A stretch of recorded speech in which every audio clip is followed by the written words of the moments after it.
of martial arts and beyond. A man whose philosophy was as sharp as his kicks and as profound as his punches. But what made Bruce Lee the legend we know today? It wasn't just his skills, it was his mind, his beliefs, and his unique approach to life and combat. Welcome to the Legend of the Dragon, Bruce Lee Fighting Philosophy. 1. The birth of a legend. Bruce Lee was born in San Francisco in 1940 during the Year of the Dragon. Raised in Hong Kong, his journey into martial arts began early, shaped by the chaotic streets and his own curiosity. But Bruce's journey wasn't just about mastering punches and kicks. It was about mastering himself. Bruce started with Wing Chun, a traditional Chinese martial art. Under the guidance of the legendary Ip Man, he learned discipline and technique.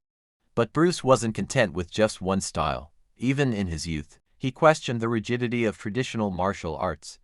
This questioning mind would lead to a revolution. 2. Be water, my friend. One of Bruce Lee's most famous quotes is "Be water, my friend." But what does it mean to Bruce? Water symbolized adaptability and resilience. It flows, it crashes, it adapts to any situation. This idea wasn't just poetic, it became the foundation of his fighting philosophy. Bruce believed that rigid systems in martial arts limited a fighter potential. He wanted to create a style that was free, fluid, and adaptable. This led to the birth of Jeet Kune Do, or the way of the intercepting fist. Jeet Kune Do wasn't about following rules, it was about breaking them when necessary. Absorb what is useful, discard what is not, add what is uniquely your own. Bruce Lee's philosophy encouraged martial artists to take what works for them and leave the rest behind. He believed in efficiency, simplicity, and directness. Why use 5 moves when one will do the job? 3. The fighter mindset. To Bruce Lee, fighting wasn't just about physical strength. It was a mental game. He often said the successful warrior is the average man with laser-like focus. He trained not only his body but also his mind. Bruce practiced mindfulness, visualization, and self-reflection. He believed that to win in combat you first had to win in your own mind. He emphasized clarity, concentration, and emotional control. This balance of calm and intensity made Bruce a formidable fighter. He was always ready, always present, and always thinking one step ahead. 4. Breaking barriers. Bruce Lee wasn't just a martial artist, he was a trailblazer. He broke barriers in Hollywood, becoming one of the first Asian actors to star in major films. But his impact wasn't just on screen, it was in how he challenged stereotypes and brought martial arts to the global stage. Through movies like Enter the Dragon, Bruce introduced the beauty and discipline of martial arts to millions. But more importantly, he used his platform to share his philosophy.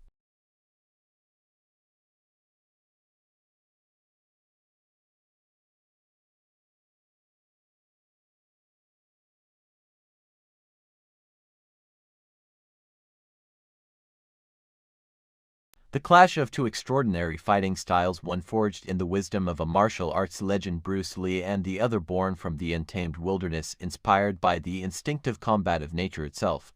Welcome to the meeting of Jeet Kune Do and Jungle Fury. Natural combat instincts. 1. The genius of Jeet Kune Do. Jeet Kune Do, or the way of the intercepting fist, was not just a martial art, it was a revolution. Bruce Lee designed it to break free from the rigid traditions of classical styles. His vision was simple: adapt, evolve, and be like water. Lee believed that a true martial artist should flow effortlessly, just like water, taking the shape of whatever container it is poured into. This adaptability gave Jeet Kune Do its unique edge, making it one of the most dynamic and effective combat styles ever created. 1. Efficiency. 2. Simplicity. 3. Directness. 2.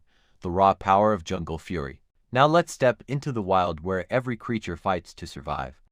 Jungle Fury is a combat style that draws inspiration from the raw instincts of nature. Imagine the precision of a snake, the strength of a tiger, and the speed of a hawk.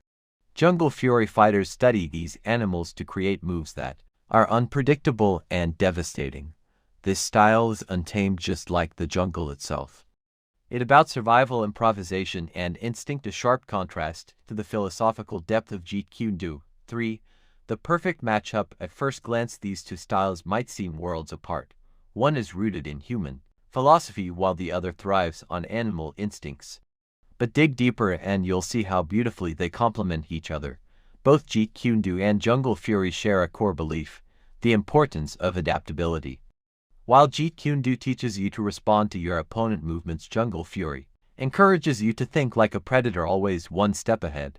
4. Key techniques compared.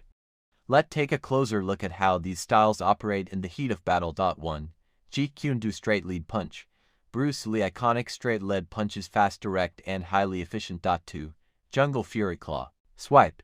The Jungle Fury Claw swipe mimics the slash of a tiger, fierce and relentless. 3. Jeet Kune Do intercepting kick. This kick intercepts the opponent mid-move, embodying the be like water philosophy. 4. Jungle Fury pouncing strike.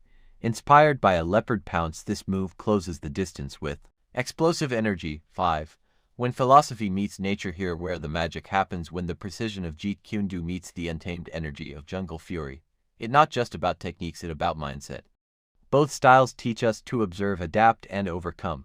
Whether you're in a dojo or deep in the jungle, the principles remain the same. 6. What we can learn. The real beauty of combining these styles lies in their lessons for life. From Jeet Kune Do we learn to stay flexible and embrace change. From Jungle Fury we understand the power of instincts and raw determination.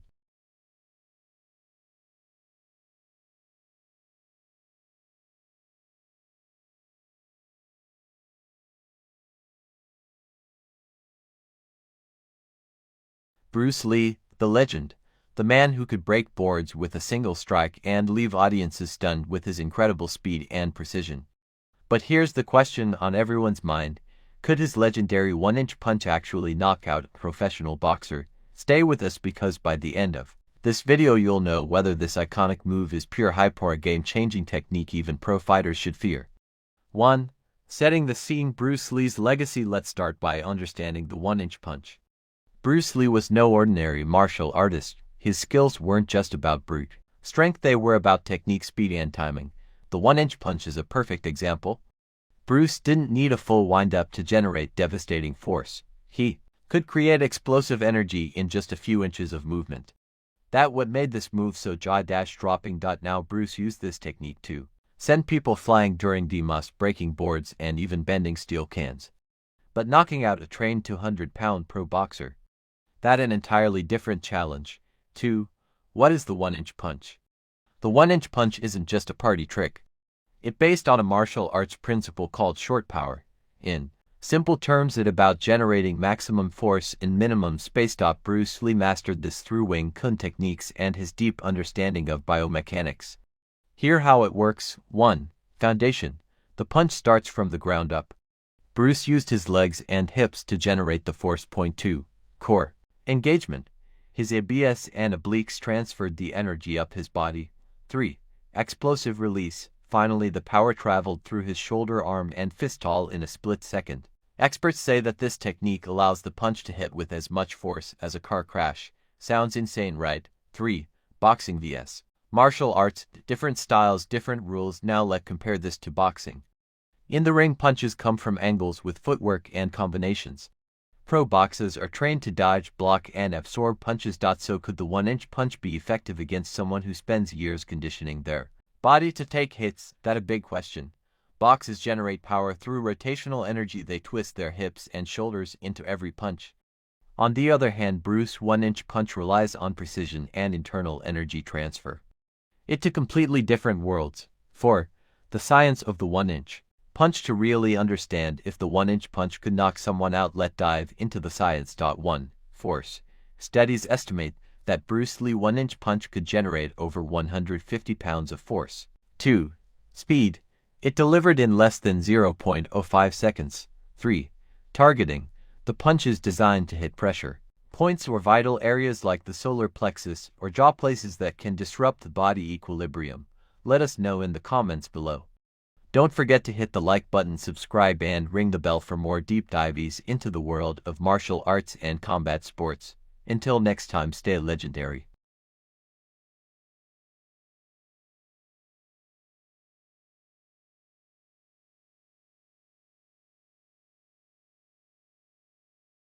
Bruce Lee, one name that strikes fear into opponents and inspires millions.